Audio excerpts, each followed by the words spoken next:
হলো? কিছু বলছো না যে? কি বলবো বলো? আমি একজন বেকার ছেলে, বাবা নেই, মা নেই, কোনো রকম ফুপুর কাছে থেকে মানুষ।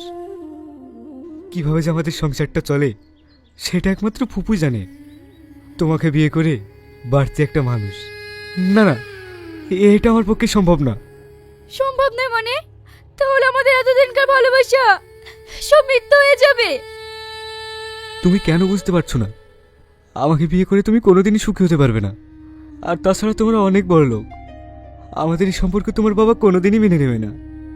সে চিন্তা তোমাকে করতে হবে না। আমার বাবা আমাকে ভীষণ ভালোবাসে। তুমি একটা ভালো ছাত্র, দেখবে তুমি একটা ভালো চাকরি পাবে। তোমার মতন ভালো ছাত্র আমাদের অঞ্চলে আর একটাও নেই। আমি আজকে বাড়ি গিয়ে তোমার কথা আমার বাবাকে বলবো। না শ্রাবণী, তুমি এইসব কথা বলবা না। তুমি ভয় পাচ্ছ কেন? কিচ্ছু হবে না, আমি আছি না। আমি যতদিন তোমার পাশে থাকবো তুমি কোনো কিছুতে ভয় করবে না, শুধু জয় করবে।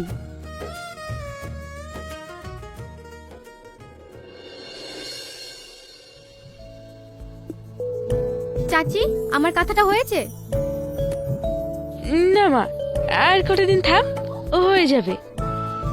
আচ্ছা ঠিক আছে চাচি। ফুপু, এই বয়সে তুমি আর কত কষ্ট করবে বলো তো? দূর পাগল, আমার আবার কষ্ট কিসে? আমার এই বাপটা যখন চাকরি পেয়ে যাবে তখন আমাকে আর কোনো কষ্ট করতে হবে না। আমি পায়ের উপর পা তুলে দেখাবো। চাচি, আপনার এত আশা সরকারি চাকরি, এভাবে কি বলা যায়? কেন বলা যায় না? আমি শাইনির জন্য আল্লাহর কাছে কত দোয়া করেছি। দেখবি আল্লাহ ঠিক আমার কথা শুনবে। জানিস, মুক্তিযুদ্ধের সময় আমার স্বামী আর শাইনের মা বাবা মারা যায়। তখন শাইন 1.5 বছরের ছেলে। সেই থেকে আমি শাইনকে কোলে পিঠে করে মানুষ করছি। আমি চাই আমার শাহিন মানুষের মতো মানুষ হোক। তুমি তোমার ফুপু না, তুমি আমার মা। সে তো আমরা জানি। তাহলে আসছি চাচি।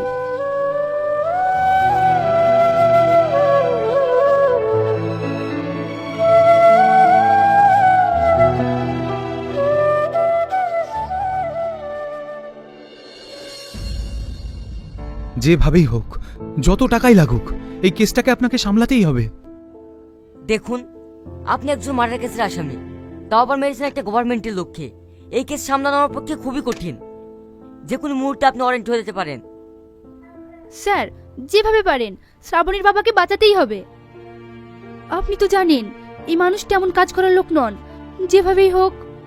ভাবি, কোর্টে তো আর মানুষ কথা বলে না, কথা বলে পেপারসে। তবে আমি যতটুকু পারবো কেসটাকে হালকা করার চেষ্টা করব। তাহলে আমি এখন আসছি।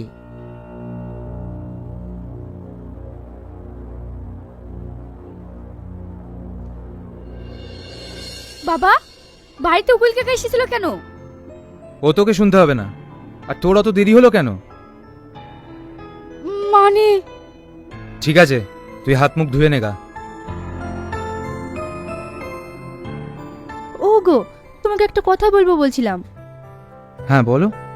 বলছিলাম শাইনা শ্রাবণী একে অপরকে খুব ভালোবাসে। আমরা যদি না না, এ তুমি কি বলছো? ওর বাপ মা কেউ নেই, ও ফুপুর বাড়িতে মানুষ। ওই রকম একটা বাড়িতে। আমি ঠিকই বলছি। উকিল দাদা যা বলে গেল, যে কোনো সময় তুমি। আমাকে নিয়ে আমি ভাবছি না, আমার একমাত্র মেয়ে। ওই জন্যই আমি বলছিলাম আমাদের অঞ্চলে ওর মতো মেধাবী ছেলে একটাও নেই। আমার বিশ্বাস ও একটা সরকারি চাকরি পাবেই। তখন কি আর ওদের অভাব থাকবে বলো? হ্যাঁ, এটা তো আমি ভেবে দেখিনি। তুমি ঠিকই বলেছ। আমি না হয় একদিন ওর ফুপুর সঙ্গে গিয়ে কথা বলে আসব। তাই করো। শ্রাবণী, ফুপু, আই এম সাকসেসফুল। কি রে বাপ, কি হইছে? কি ফুল বললি? তুমি কিচ্ছু বোঝো না, আমি চাকরি পেয়ে গেছি। এই দেখো আমার অ্যাপয়েন্টমেন্ট লেটার। 3 তারিখে আমাকে জয়েন করতে হবে। আলহামদুলিল্লাহ, আল্লাহ আমার কথা শুনিছে। বাপ, আমি যে আশা করেছিলাম আমার সেই আশা আজ পূর্ণ হলো। 3 তারিখ? সে তো কালকে। হ্যাঁ শ্রাবণী, কাল 3 তারিখ, কিন্তু আমাকে আজকেই বেরোতে হবে। তুই আজকেই চলে যাবি? ফুপু, আজকের এই আনন্দের দিনে তুমি কাঁদছো কেন? তুমি তো এই দিনটার অপেক্ষায় করছিলে। হ্যাঁ রে বাপ, এই আনন্দের দিনে আমার চোখ কেন কাচ্ছে আমি নিজেও বুঝতে পারছি না। বৌমা, বাবুকে দুটো খেতে দাও গা। ঠিক আছে ফুপু, আসো।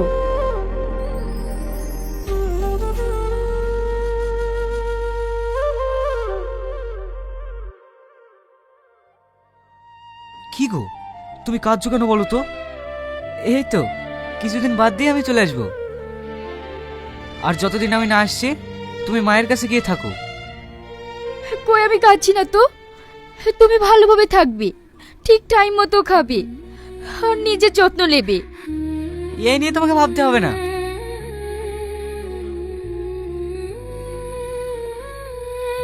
ফুপু, আমি তাহলে আসছি। ঠিক আছে বাপ, ভালোভাবে যাস। আর সবকিছু ঠিকঠাক গুছিয়ে নিয়েছিস তো?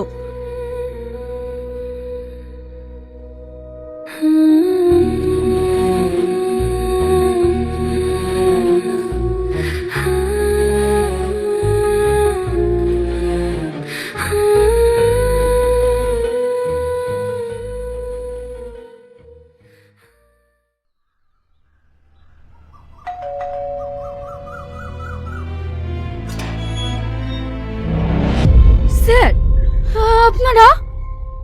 তোমার বাবা আছে? আলম সাহেব, বাইরে আসুন। স্যার, আপনারা? আপনি আলম তো? হ্যাঁ স্যার। আপনার নামে ওয়ারেন্ট আছে, থানায় চলুন। মানে স্যার, থানায় চলুন, ওখানে গিয়ে কথা হবে। না স্যার, আমার বাবাকে নিয়ে যাবেন না। আমার বাবা নির্দোষ। দোষ না নির্দোষ সেটা আদালত প্রমাণ করবে। আমি আপনার ভাই ধরে বলছি, আমার বাবাকে ছেড়ে দেন। যত টাকা লাগে আমি দেব। আমার বাবা খুন করেনি। আমার বাবাকে ছেড়ে দেন। বাবার খুব টাকা, তাই না? এই, নিয়ে চলো ওকে।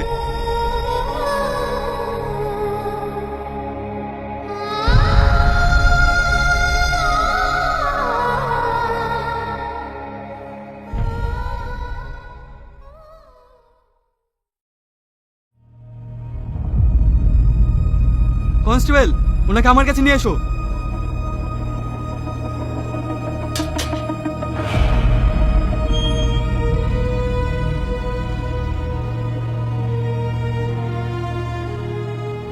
তোমরা বাইরে যাও।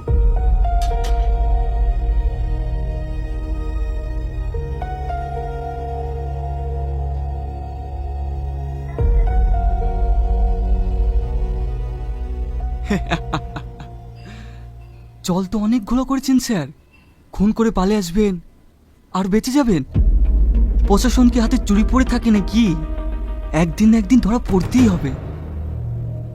স্যার, টাকা পয়সা দিয়ে এর কিছু ব্যবস্থা করা যাবে না? ইচ্ছে করলে পুলিশ সবই পারে, তবে আপনার একটা বাচ্চার উপায় আছে। কি উপায় স্যার, বলুন না। আপনি যা বলবেন আমি তাই করব। আপনার মেয়েকে আমার ভীষণ পছন্দ, ওকে আমি বিয়ে করতে চাই। এ আপনি কি বলছেন? কি এমন খারাপ কথা বললাম? চমকে উঠলেন যে আলম বাবু? আমার মেয়ের বিয়ে তো হয়ে গেছে, আবার আমি? এ যে কেস, তাতে আপনার ফাঁসি হতে পারে। আর আপনার মেয়ের সাথে আমার বিয়েটা দিলে আপনি প্রাণে বেঁচে যাবেন। আমি না হয় এই প্রস্তাবে রাজি হয়ে গেলাম, কিন্তু আমার মেয়ে, ও শাইনকে খুব ভালোবাসে। ওকে ছাড়া ও চিন্তা আপনাকে করতে হবে না। আপনি যদি হুকুম দেন সে ব্যবস্থা আমি করে দেব। ঠিক আছে স্যার, তাই হবে। ঠিক আছে, আপনি এখন যেতে পারেন, আর কথা যেন উল্টো পাল্টা না হয়।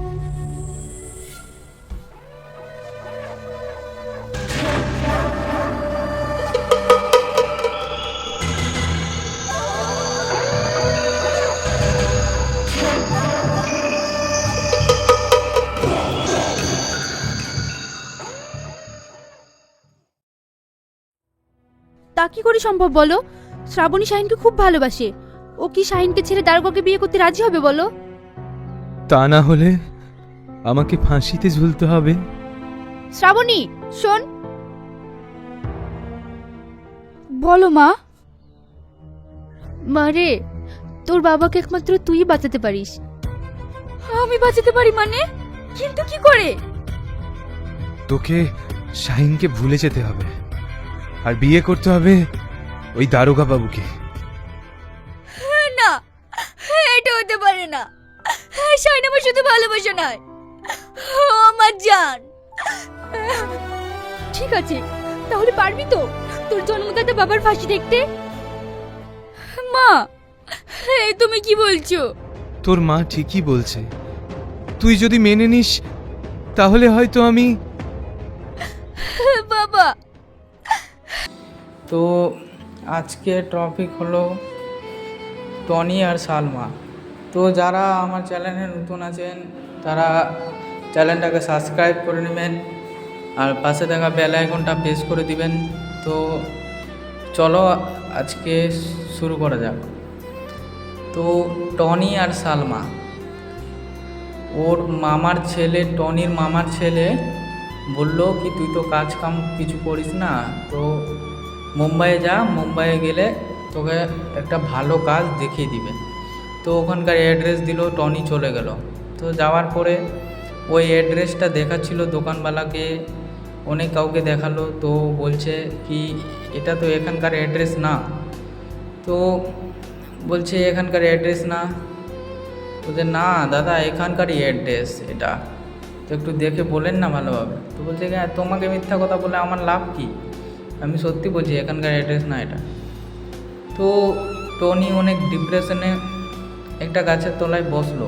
ওখানে বসার পরে একটা গুন্ডা আসলো, বলছে তুমি কি বাঙালি? টনি বলছে হ্যাঁ। তো বলছে ভাই এটা আমি অ্যাড্রেসে এসেছি, অ্যাড্রেস খুঁজে পাচ্ছি না। তো বলছে থাক ওটা অ্যাড্রেস আর লাগবে না, তুমি চলো আমার সাথে, একটা কাজ দেবো, ওটা কাজ করবা। তো গুন্ডাটা নিয়ে চলে গেলো ওর বসের কাছে। ওর বসের কাছে নিয়ে গিয়ে যেয়ে বললো কি বস এটা ছেলেটা কাজ করবে, কাজ দেওয়া যাবে? তো বলছে হ্যাঁ দেওয়া যাবে। তো ওকে বললো কি 1,00,000 টাকা মাসে দেওয়া হবে। তো বলছে কি স্যার কাজটা কি? বলছে ওই ছেলেটার সাথে যাও যার সাথে এসছো, তোমাকে কাজ দেখিয়ে দিবে। তো সালমাকে মুখ চেপে হাত পা বেঁধে রেখে গাড়িতে বন্দি করে রেখেছে, মেয়েকে পাচার করবে তাই কারণে। তো টনি এসে বলল কি আমার কাজ কি? তো বলছে এইটাই কাজ, চল একে বাংলাদেশের বর্ডার পার করে দিলেই আমাদের 1,00,000 টাকা ঢুকে যাবে এইটুকু কাজের জন্য। তো টনিও বেশি বলল কি আমি এগুলো পাপ কাজ করতে পারবো না। তো বলছে কি পাপ কাজ কি, কাজ করলে টাকা পাবো, আবার কি টেনশন কিসে? তো টনি বলছে না আমি পাপ কাজ করবো না, এগুলো বাজার মাজার করবো না। তো বলছে তুই যাবি না? থাক যেতে হবে না, আমি একাই পাচার করে দেবো। তো টনি বলল কি টনির মন বলছে কি তোমার সামনে একটা এত বড় মেয়ের জীবন নষ্ট হতে চলছে আর তুমি দাঁড়িয়ে যাচ্ছ। তো টনি বন্দুক দেখাচ্ছিল ওই গুন্ডোটা। তো বলে কি তোমাকে যেতে দেবো না। তো বন্দুক দেখালো, তো ওর বন্দুকটা ছিনিয়ে ওকে দেখাতে লাগলো গুন্ডাকে টনি। বলছে কি লাইফটা নষ্ট করা যাবে না, তুমি পালাও, নাহলে এখানেই শ্যুট করে দেবো। তো গুন্ডাটা পালিয়ে গেল, সালমাকে আবার ছাড়িয়ে নিয়ে আসলো। তো সালমাকে বললো তোমাকে এখানে বেঁধে কেনে রেখেছে? বলছে এখান থেকে চলো তারপরে তোমাকে বলছে সব কথা। তো টনিকে নিয়ে চলে গেল একটা বাড়ির পাশে বসলো, বসে বলল কি আমিও কাজের সন্ধানে এসেছিলাম এখানে আর আমাকে এখানে পাচার করা দেওয়া হচ্ছিল। তো টনি ও আমিও এরকমভাবেই এসেছিলাম, আমিও শেষ হয়ে যেতাম ওদের এসে থাকলে। তো টনি আর সালমা যেখানে বসেছিল ওই বাড়ি থেকে একটা লোক বেরিয়ে এসে বললো কি এখানে এত গল্প কিসের হচ্ছে? তো বললো কি কাকিমা আমরা ওয়েস্ট বেঙ্গল থেকে এসেছি, বাঙালি আমরা। তো বলছে ও বাঙালি, আমরাও তো বাঙালি। তো বললো কি তোমার বাড়ি কোথায়? তো বললো কি নদিয়া জেলায়। তো ওইরকম বলার পরে ও ওদেরকে বললো কি বাইরে থাকো না, ঠান্ডা লেগে যাবে, ঘরে ভেতরে আসো। তো যে আমরা রুম ভাড়া পাইনি, তো তোমাদের বাড়িতে রুম ভাড়া দিবা? বলছে হ্যাঁ দিয়ে দিব, আসো। তারপরে রাত্রে খাওয়া দাওয়া দিল, খেলো সব টনি আর সালমা। তো খাওয়ার পরে রাত্রে ঘুমাই পড়লো। ঘুমাই পড়ে সালমা ভয় পাচ্ছিল কি আমার কাছে ঘুমাবে নাকি। তো টনি বললো না তুমি ভয় করো না, আমি পাশে ঘুমাচ্ছি, তুমি এখানে ঘুমো। তো সালমার কাছে চাদর ছিল, মোটা ব্ল্যাঙ্কেট। তো টনির ঠান্ডা লাগছিল, তো সালমা চাদরটা দিয়ে দিল, ব্ল্যাঙ্কেটটা। তো একটা পর্দার চাদর নিজে উড়ে নিল আর ওকে ব্ল্যাঙ্কেটটা দিয়ে দিল। সকাল হওয়ার পরে যেই বাড়িতে থাকে ওই বাড়িতে লেবার মিস্ত্রির কাজ করে ওরা দুজন স্বামী স্ত্রী। তো টনি আর সালমাও কাজে গেল, তো ওদের সাথেই। তো কাজে যাওয়ার পরে সালমা একটু পারছিল না, ও কষ্ট হচ্ছিল কাজ করতে। তো সালমার কাজটা বললো কি তুমি একটু বসো, আমি কাজটা করে দিচ্ছি। তো সাহেব আসলো। সাহেব আসার পরে বলছে কি তুমি এখানে বসে কেন আছো, কাজটা করবো না? এখানে বসার জন্য টাকা দিচ্ছি না, কাজের জন্য টাকা দিচ্ছি। তো বলছে তুমি আমার সাথে চলো, তোমাকে কোনো কাজ করতে হবে না, তোমাকে বসে বসে টাকা দেবো। তো টনির অনেক রাগ উঠে গেল, এরকম বললো। তো কলার ধরে নিল সাহেবের টনি। তো ধরার পরে বলছে কি তোমার এখানে কাজ করবো না, যাদের এখানে মেয়েদের সম্মান নেই সেখানে আমরা কাজ করবো না। তো ওরা চলে গেল। চলে যাবার পরে একটা রেস্টুরেন্টে গেল। একটা রেস্টুরেন্টে যাওয়ার পরে বলল কি যেখানকার মানে ওনার আছে দোকানের, রেস্টুরেন্টের ওনার, ওকে বলল কি এখানে কাজ পাওয়া যাবে আমাদের দুজনের? তো বললে কাজ তো পাওয়া যাবে, কিন্তু ছেলের কাজ হবে, মেয়ের কাজ হবে না।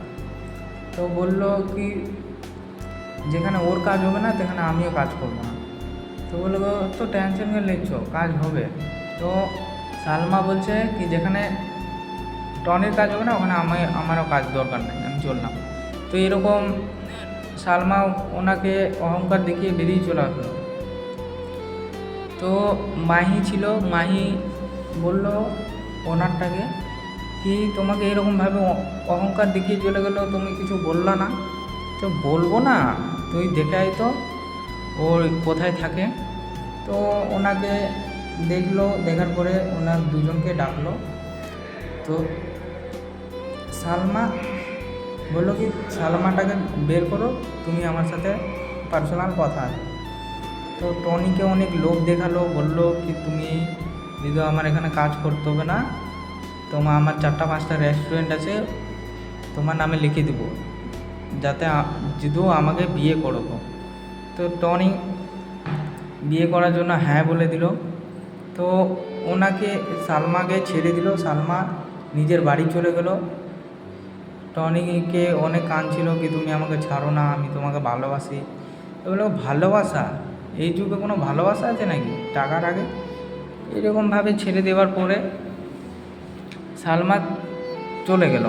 চলে যাওয়ার পরে কয়েকটা মাস কাটার পরে অনেকটি চাকরের মতো কাজ করাতে লাগলো টনিকে, হোটেলের ওনার।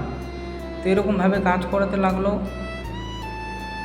তো পাটা টিপতে বলছিল। তো টনি বলছে কি আমি তোমার স্বামী না, তুমি তো আমাকে বিয়ে করবা তাই না? তো এরকমভাবে কাজ করাচ্ছ কেন? তো এরকম বলার পরে তো বলছে কি বিয়ে তোমাকে। তো টনিকে বললো কি বিয়ে টিয়ে করবো না, তোমার মতো গরিবকে বিয়ে করা অসম্ভব। এরকমভাবে বলার পরে টনি অনেক ডিপ্রেশনে যাওয়ার পরে কাঁদতে লাগলো কি আমি আসল ভালোবাসাটাকে হারিয়ে ফেললাম, আর এই জীবনে ভালোবাসার কোনো দাম নাই, সব টাকার দাম। এরকম ভাবার পরে সোফাতে বসে কাঁদতে লাগলো। তো ওর পাশে বসেছিল মাহি। তো হোটেলের ওনারটা চলে গেল।